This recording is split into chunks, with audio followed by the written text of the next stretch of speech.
husband. He got your back over there. He over there with Hunter and everything. See, that's what I'm talking about. Real men lead by example. He didn't even get up here and tell y'all he was a minister. He didn't get up here and have no pity party. He said, no, all our smart tell we need to get up, get out, and do something. Thank you, Angela. My husband introduced me earlier as the first black female magistrate, actually for the city of Newport News. In 1993, I also was a deputy sheriff here in Newport News from 1987 to 93. And my career has not completely ended because of my health reasons, but I am considered a magistrate as of today. And thank you for your recognition. Thank you for coming out. First of all, I would like to thank all of you that are in attendance today. It means a lot to me that you all have taken the time to come out to this event, because it is really a lot. Even though you may not see a lot of people out here, a lot of work is put into doing things like this for the community. Excuse me, because I have bronchitis, so my voice is a little messed up, but it takes a lot of work to make these things happen. And when people go out of their way and try to do things for the community, we should obligate ourselves to not only support them, but to support your communities. When you look at the news and young boys are getting killed and women are coming up missing and our children are not making the grades that they should be making or passing the SOLs, it is not the government's fault. It is not city council's fault. It is our fault. Our communities are our problems. When we do not take care of our community, somebody else comes in and takes care of it for us.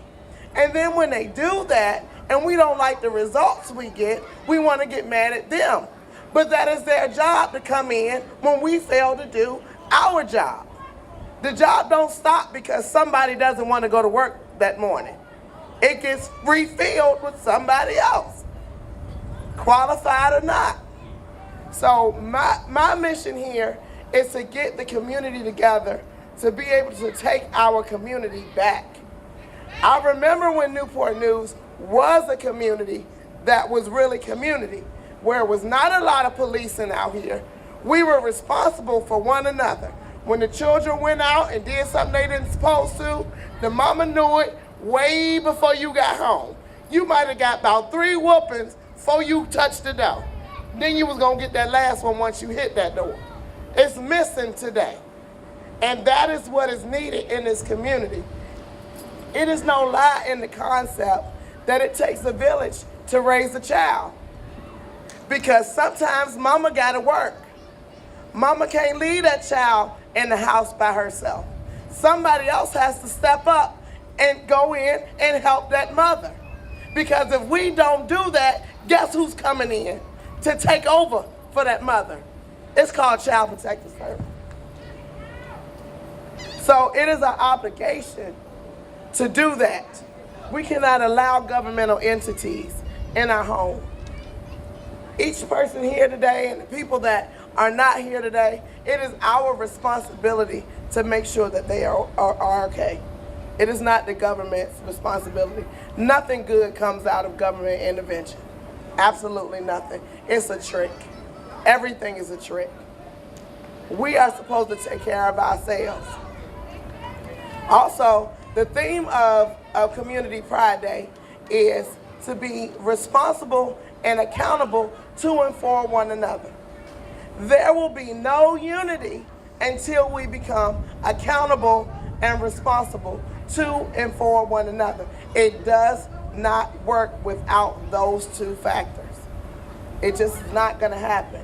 When police are shooting our young boys and arresting people and harassing, and we're sitting by and watching, when we sit and watch, we're sending the message that we condone that behavior.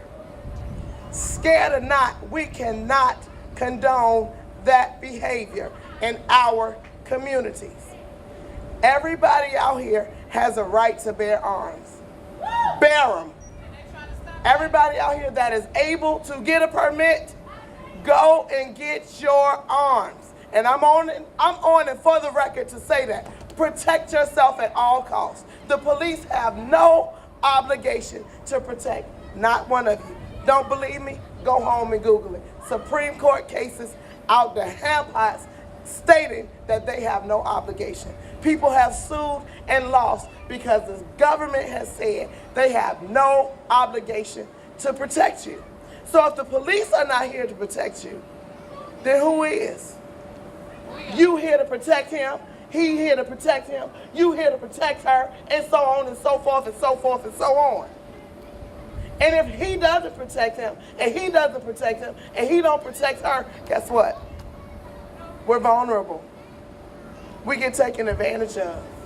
We get beaten. We go to jail. We lose court cases. And then you get extorted. Because then that person pays fines, and guess who pays for their incarceration? Taxpayers. You do. We have a job to do as citizens here. And if anyone is unclear of what that job is, I need you to see me. It is so important. When I ran for city council, I didn't run for city council to get the seat. I ran for city council to be able to talk to you all. It didn't matter to me. God didn't tell me I was going to win. He told me to run. And I'm still running. Even though I'm not on the ballot, I'm still running. So, before today is over, you all need to meet one another, shake each other's hand, become familiar. Go out on your blocks and make sure you know who your neighbors are. Tell your neighbors that they need to make sure who their neighbors are. Begin to take responsibility for your community. Begin to take responsibility for your elders, your children, your youth. Our young boys are killing one another because they have no outlets. And that comes from years and years of the indoctrination of slavery. We don't know how to love one another. And once we stop liking one another, we hate and we don't know what to do with it. So we don't value life anymore.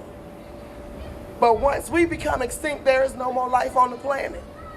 We are the beginning and the end as we know it. Stop committing genocide on your own people. There's so many things out here that people are not paying attention to. And I'm here for you to help you understand what is going on. Do I have a degree? No. Not from your university. From my creator, I do. I hold the highest degree there is. I don't need a school to tell me that I know what it is that I know. I went and taught myself. I am an independent thinker, not a dependent thinker. And I'm not talking against school because I have a daughter in her second year at Virginia State, and she got to finish, and I ain't playing. But I couldn't go because I had to send my children off. And it's all right, I get it if that's what they want me to have, to be heard and to be recognized. I get it. But right now, I'm going to continue on with my own thought pattern, which has worked. And I know it's worked because they came after me and they tried to shut me up. Right. But I know that you may get the body, but you can't contain the spirit. Right. So the gentleman that came forward and said that they were running for office, it's important that you all understand that the right to vote didn't stop at the polls. You don't go vote and stop and let it go. You have to stay on your representatives. If they're not doing what they were supposed to do, what they promised you, we got the little flyers out. That's their contract. If they don't do what's on that flyers, guess what they have done? They breached it. They got to go. We have all the power in the world. Any felons out here, just because you can't vote, don't mean you can't petition. They made you think that you was out. Nobody can take you out but your creator. You're still in the running. Don't let nobody put no boundaries on you. Get out of the box. When people try to come put a box over you, kick it. There is no boxes. There is no boundaries until you shut your eyes and you cease to be no more. But I'm going to let this be my last thing. I thank you all for coming out. If anybody needs to see me, I'm here. I gave you my phone number. I'm transparent. I'm easy to contact. And I need y'all. I need your energy. I need your spirit, because this is a really, really hard job being a mother of 3 and just trying to do what God has put me here to do. So I thank you all for coming. I'm Bekura Shabazz, Branch L. I love you all.